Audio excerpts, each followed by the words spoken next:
आदरणीय अनीता बघेल जी ने नशे के खिलाफ जो प्रस्ताव रखा कि नशे का काफ़ी माननीय सदस्य बोलने वाले हैं। वक्ता इस बात का ध्यान रखें कि 5 मिनट में अपनी बात समाप्त करें। धन्यवाद सभापति जी।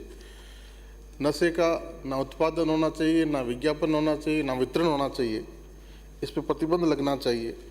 माननीय सभापति जी, ये देश युवाओं का देश है जिसकी 65% आबादी युवा है, और युवा अगर नशे से खोखला हो जाएगा तो इस खोखली नींव पर कैसे मजबूत इमारत लिख पाएगा यह देश। इस बात की चिंता सदन ने की है। अनीता जी ने प्रस्ताव रखा है, उसके समर्थन में मैं बोलने खड़ा हुआ हूँ। एक अनुमान है कि 130 करोड़ के देश में 10 करोड़ लोग नशे की गिरफ्त में हैं। पहले शौक, फिर ये आदत बन जाती है। अशिक्षा का असर या संगत का असर कह लें, और उसी का नतीजा है कि नशे में नौजवान आगे बढ़ता जाता है। प्रतिस्पर्धा का दौर है, ये भी एक कारण है कि प्रतिस्पर्धा के दौर में कहीं भी छोटी सी नाकामयाबी भी हाथ लगी या कामयाब नहीं हुआ तो अवसाद में डूबकर, आध्यात्मिक पक्ष अगर मजबूत ना हो तो अवसाद में डूबकर नौजवान नशे की ओर बढ़ता है। और जब प्रदेश में, देश में हर गली मोहल्ले में नशे का सामान मिलता हो, नशे के साधन मिलते हो, नशा उपलब्ध आसानी से उपलब्ध होता हो, तो क्यों नहीं युवा जो चीज़ आसानी से उपलब्ध है उसकी तरफ आकर्षित होता है।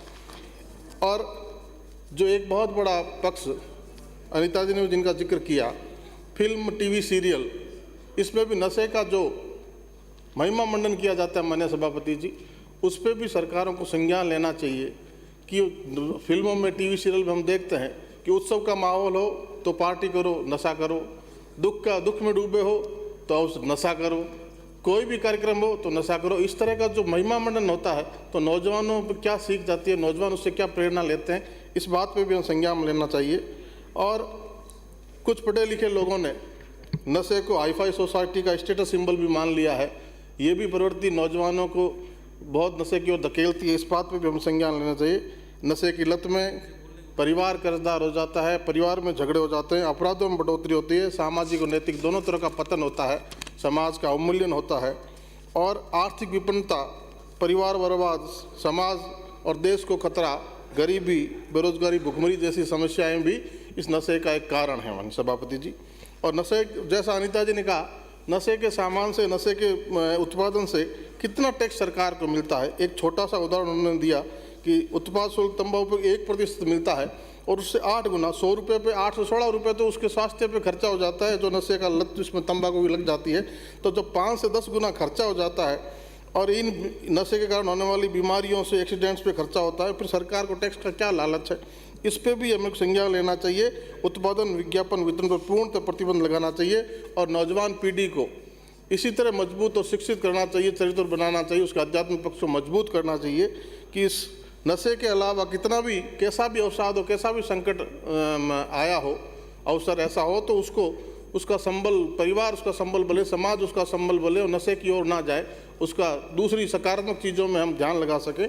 इसी सारी बातों के साथ माननीय सभापति जी, मैं कहना चाहूँगा कि नशे के कारोबारियों पर एक प्रभावी अंकुश लगे, पुलिस भी अपना रोल पूरी मुस्तैदी से निभाए। कोर्ट एक्ट की बात हुई तो उसमें भी प्रभावी कार्रवाइयाँ हो, तब नशे पे कारोबार में रोक लगा सकते हैं। एक सकारात्मक पहलू भी है समाज का। एक नौजवान राम रतन नवग्रह नशा मुक्ति केंद्र, रामेश्वर गायना नशा मुक्ति केंद्र चलाते हैं, जो सैकड़ों नौजवानों को नशे से दूर रखने का प्रयास करते हैं। गुरु महाराज जम्बेश्वर भगवान ने भी कहा है, अमल, तंबाकू, भांग निषेध का आह्वान किया है। मैं मांग करूंगा, सरकार ने इस बजट में नशा मुक्ति केंद्र खोलने की बात कही तो मुकाम में भी एक नशा मुक्ति केंद्र खोला जाए। और मेरे नोखा में एक पांचू थाना, जिसका क्षेत्र बहुत सेक्रेटेड है, बहुत फैला हुआ है, तो कक्कू में एक पुलिस चौकी की स्थापना भी की जाए, ताकि नशे के कारोबार में लिप्त लोगों पे अंकुश लगा सके, उस रूट में जो इस तरह के कारोबार करने वाले उन पर पूरी प्रभावी कार्रवाई हो सके। बहुत बहुत धन्यवाद। इस संकल्प का मैं समर्थन करता हूँ। श्री बलवान पूनिया।